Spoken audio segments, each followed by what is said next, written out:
আসসালামু আলাইকুম viewers, welcome back to my channel Wahida's secret recipe. আজকের পর্বে তৈরি করে দেখাবো বুটের ডালের হালুয়া। খুবই কমন একটি রেসিপি, যেটা কিনা কম বেশি সকলের অনেক অনেক পছন্দের একটি হালুয়া। এটা তৈরি করা খুবই সহজ, কিন্তু খেতে অনেক অনেক মজার হয়ে থাকে। তো চলুন দেখে নেওয়া যাক এই মজাদার হালুয়াটা কিভাবে তৈরি করা যায়। আশা করছি আপনাদের কাছে অনেক অনেক ভালো লাগবে। এর জন্য আমি মেজারমেন্ট কাপের প্রায় 2 কাপ বুটের ডাল নিয়ে নিয়েছি। আমি খোসা ছাড়ানো বুটের ডাল নিয়ে নিয়েছি। এখন পর্যাপ্ত পানি দিয়ে ডালটাকে খুব ভালো মতো ধুয়ে ভিজিয়ে রাখবো প্রায় 7 থেকে 8 ঘন্টা।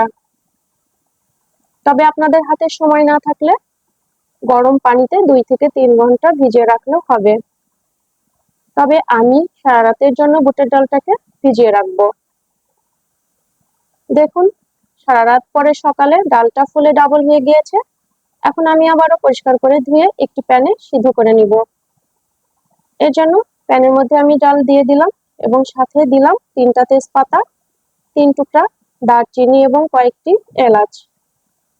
এর ফ্লেভার পছন্দ না করলে আপনারা স্কিপ করতে পারেন। আমি কিছুটা লবণ দিয়ে দিব আর সাথে দিয়ে দিব 3 কাপ লিকুইড দুধ। দুধটা অবশ্যই আগে থেকে জাল করে নিতে হবে এবং আমি গরম অবস্থাতেই ডালের মধ্যে দুধ দিয়ে সিদ্ধ করে নিব। অবশ্যই লক্ষ্য রাখবেন যেন ডালটা খুবই ভালো মতো সিদ্ধ হয়। আমি ডালটাকে সিদ্ধ করে নিয়েছি। প্রায় 30 থেকে 40 মিনিট পরে চলে আসলাম। দেখুন, ডালটা খুব ভালো মতো সিদ্ধ হয়েছে। এখন আমি ডালের মধ্যে থাকা সমস্ত মশলাগুলো উঠিয়ে ফেলে দিব।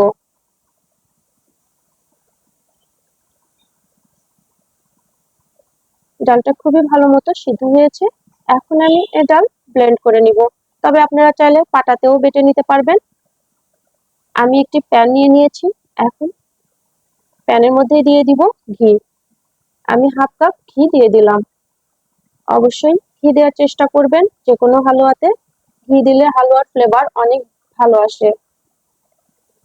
আমি ডালগুলো পেস্ট করে নিয়েছি।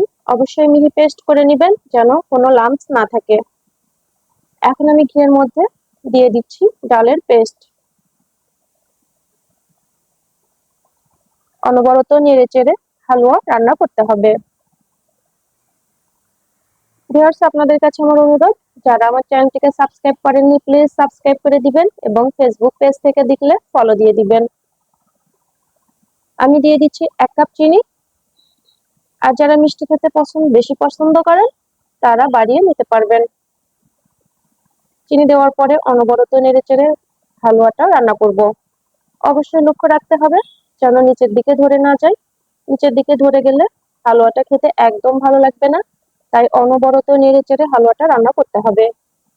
এর সাথে খেয়াল রাখতে হবে যেন হালুয়াটা ছিটকে গায়ে না আসে, কারণ এ পর্যায়ে হালুয়াটা অনেক বেশি ছিটে। এখন আমি দিয়ে দিলাম 1/4 কাপ গুঁড়া দুধ। অবশ্যই গুঁড়া দুধটা দেওয়ারও চেষ্টা করবেন। গুঁড়া দুধ দিলে এই হালুয়াটা অনেক বেশি মজার হয়ে থাকে। এখন প্রায় 20 থেকে 25 মিনিট আমি রান্না করার পরে হালুয়াটার কনসিস্টেন্সিটা ঠিক এরকম হয়ে আসছে, অনেকটাই ঘন হয়ে আসবে। দেখুন, আমি অনবরত নেড়েচেড়ে হালুয়াটা রান্না করছি। এরকম কনসিস্টেন্সিতে চলে আসবে এবং প্যানের গা থেকে ছেড়ে ছেড়ে আসবে। এরকম পর্যায়ে বুঝতে হবে যে হালুয়াটা পারফেক্ট ভাবে তৈরি হয়েছে। এখন চুলাটি অফ করে দিব এবং আমি যে প্লেটের মধ্যে হালুয়াটা সেট করব সেখানে আগেই কিছুটা ঘি মেখে রেখেছিলাম। এখন ভালো মতো চেপে চেপে আমি হালুয়াটা সেট করছি।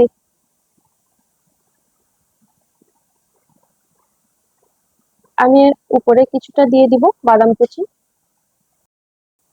বাদাম কুচি দেওয়ার পরে আমি চেপে চেপে একটু সেট করে নিচ্ছি।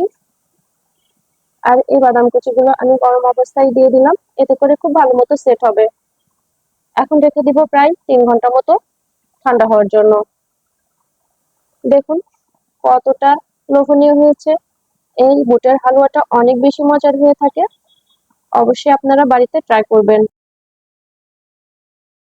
আমার এই রেসিপিটা ফলো করে বুটের হালুয়াটা অবশ্যই তৈরি করার চেষ্টা করবেন এবং ফ্রেন্ডস এবং ফ্যামিলির সঙ্গে শেয়ার করতে ভুলবেন না। আজ এই পর্যন্তই, সবাই ভালো থাকবেন। আল্লাহ হাফেজ। আসসালামু আলাইকুম।